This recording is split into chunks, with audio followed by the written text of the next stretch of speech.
Having a very successful season in football is pretty much down to squad morale. The higher the morale, the more games you're going to win.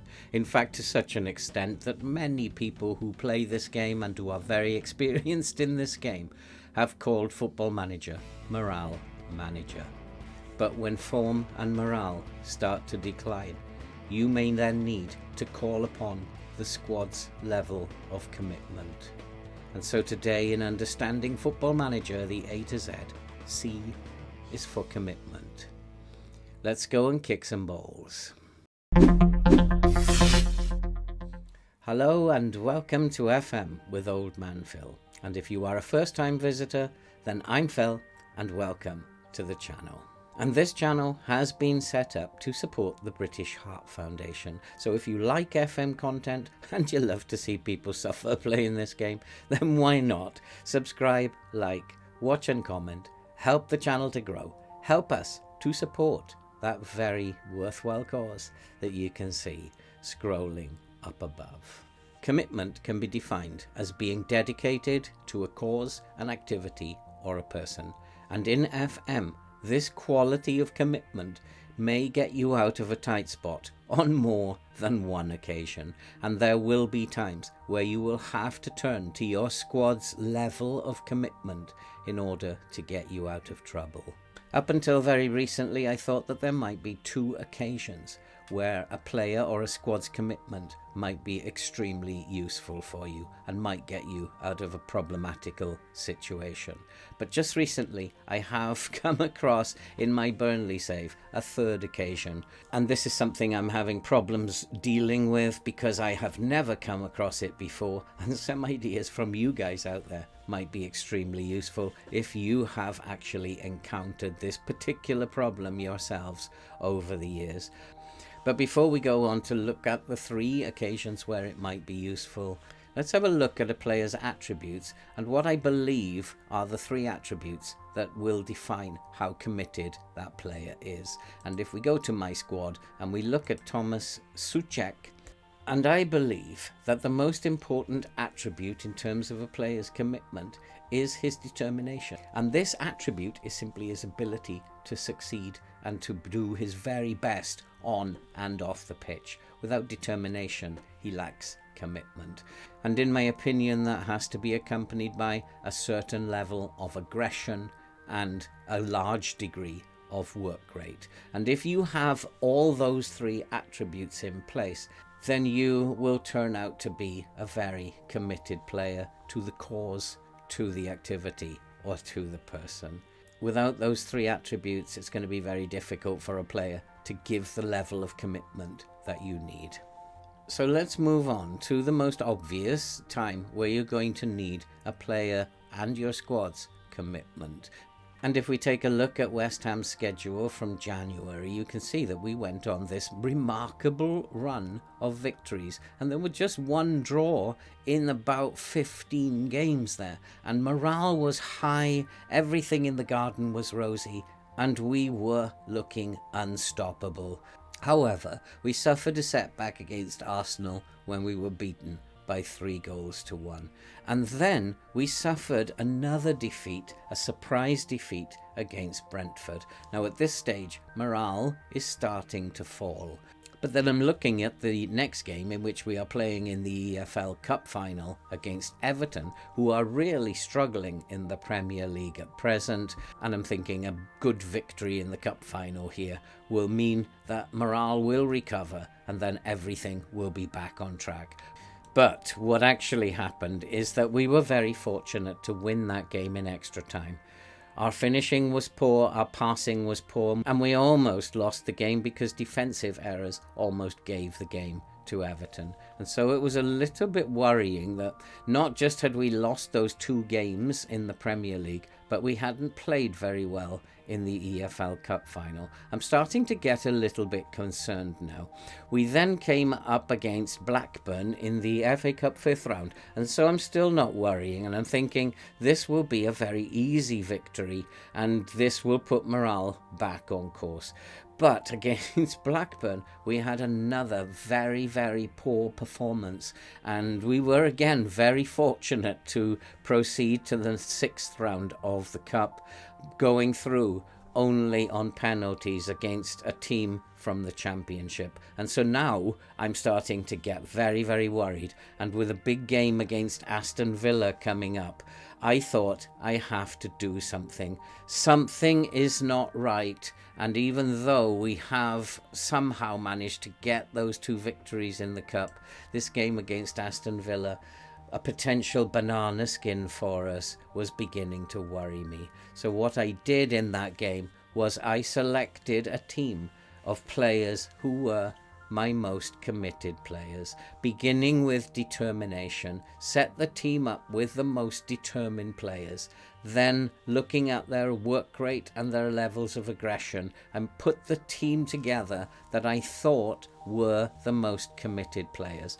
Having done that, I can then expect from them rather than I have faith in you and all that baloney. We've gone past that now. I am expecting a performance, and when I'm expecting a performance, I need committed players. And the players that I selected, the most committed players, did the business. We beat Aston Villa by 5-0, and for a while it seemed like we were back on track. And so that is one of the areas that you will need to rely on your most committed players. And you have to try and identify those times where it is important to get back on track. And when you identify that fixture, then pick your most committed players to play that game for you. And the same can be said for complacency. Complacency is a very real issue in this game, and when you have gone on these long runs and you suddenly find that you've been beaten by a team who are well below you in the league, you may well have got complacent. And when you do get complacent, you will be getting clues. The press will be talking about it. There will be clues in the social media about complacency.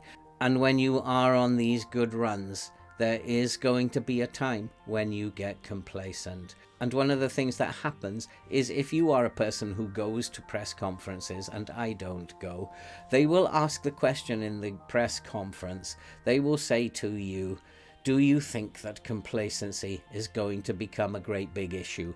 And you will automatically click on the option that says, it is my job to keep these players' feet on the ground. And then you promptly go away from the press conference and do nothing. And then we're surprised. Oh boy, why did we lose that game? It is really important when this becomes an issue, and you can tell when it is becoming an issue, that you do address it. And by playing your most committed players in a game that you think might be the potential banana skin, will get you out of trouble 90% of the time. And so that is an example of commitment to the cause, and how using a squad's commitment might help you to get things back on track in terms of reaching your goals.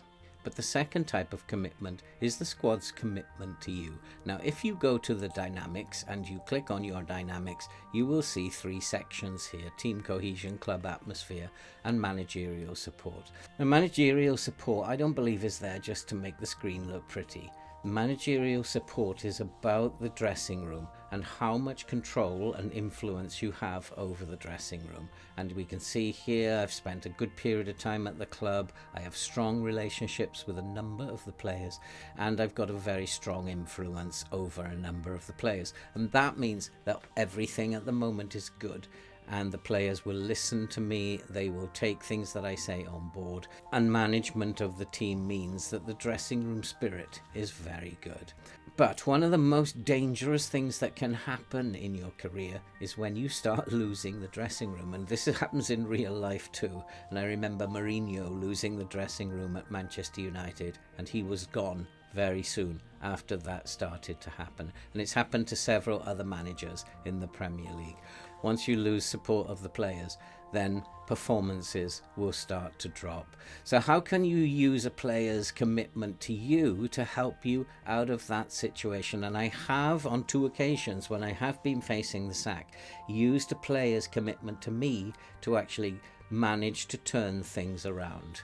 And if we go and have a look at the individual players within a squad, if we start with Kurt Zouma, for example, and we go to his happiness, you can see that I have a very close relationship with him and he holds me in the highest regard as a manager. And that is a very, very good thing to have. But it's not always as good as that. Let's take a look at Diakby, for example. If we go to his happiness, then we'll see that we are just acquaintances. And although he does appreciate my position as a manager, so I have work to do with him, and he might not be one of the best players to help me out when I'm facing the sack. And then finally, if I look at Blanco's a completely different kettle of fish, and I go to his happiness, he's his own player. He has no real opinion of me. He doesn't really care about me. But also, he has no strong feelings either about the squad supporting me. And that would be a very big worry to me. And he's not someone that I think would be useful to me if I'm facing the sack. And he would probably not be playing. So when I am facing the sack, I'm going to be looking at selecting the players who I'm very close to and have a very good relationship with me, and also have a very high opinion of me. Let's face it, if you are in a tight spot and you need support from people, the people you want support from are going to be the ones who hold you in the highest regard, and they are the ones who are going to try and save your job. And so when you're selecting your teams, when you are presented with that ultimatum from the board that things need to improve over the next month or so, pick your players who have that strong bond with you, who are very committed to you as a manager, and then hopefully they will get you out of the tight spot. And that has worked for me on 2 occasions over the last 3 years or so of playing this game, where I have been facing the sack. Now, it has been a number of years since I have actually been sacked in FM, but if we nip over to my Burnley save now, and if we take a look at our early season form in the first season in the Premier League, you can see we are in terrible trouble. And it started in pre-season. We lost to League One team Coventry in pre-season, and it's just gone from bad to worse. We have lost our first 5 games in the Premier League, and the board are starting to get a little bit concerned. And if we do not get out of this run somehow, then we are going to be facing the sack. And at that point, I'm going to have to use that technique, and I'm going to have to play the players who are totally committed to me. Players who hold no real opinion of me, players who are just acquaintances or are their own player. I have no time for them at that point. I want players who will play for me and not for themselves. And so far we've looked at the commitment to the cause and the commitment to you, and how you can use their levels of commitment to get you out of the tight spot that you might be in. This Burnley save is a new one on me, and I think I have come across the 3rd kind of commitment. If we first go to the squad dynamics, you can see that the managerial support is extremely good. And again, it says you've spent a good period of time at the club, you've got a strong relationship with a number of players, and you've got a strong influence over a number of players. There are currently no issues within the squad. Team cohesion, on the other hand, is absolutely terrible. And it says the team's collective mental state hasn't seen much change recently. There is no significant change to the players' positioning during matches, and players are currently experiencing no notable change in their vision or reactions to events unfolding when playing. It means they are not working together. So this is a different type of commitment. They have a problem with commitment to each other. They are committed to me.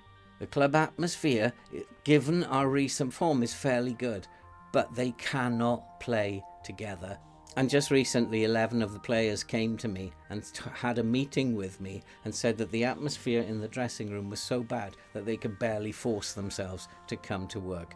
I actually told them that they need to focus on doing their jobs, and they need to do their jobs, and we'll get out of our problems if they do that.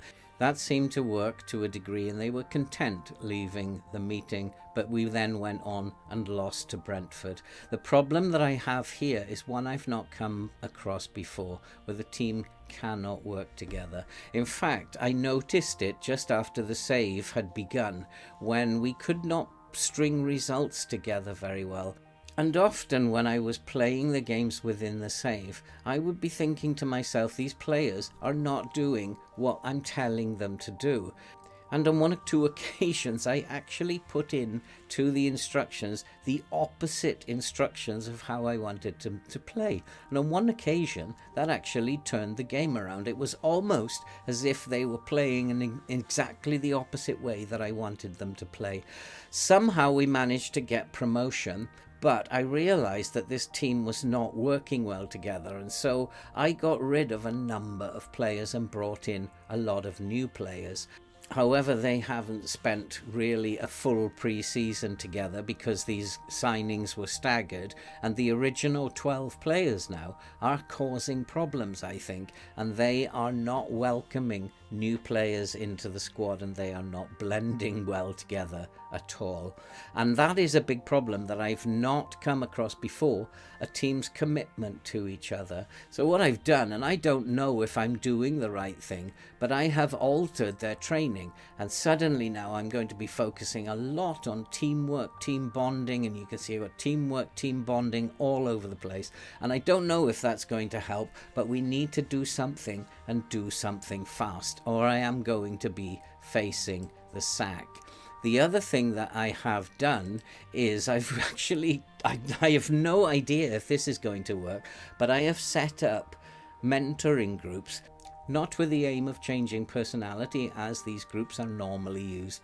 I have simply put groups together of similar personalities, and I'm hoping that some sort of relationships will happen out of these groups because they are groups of similar personalities.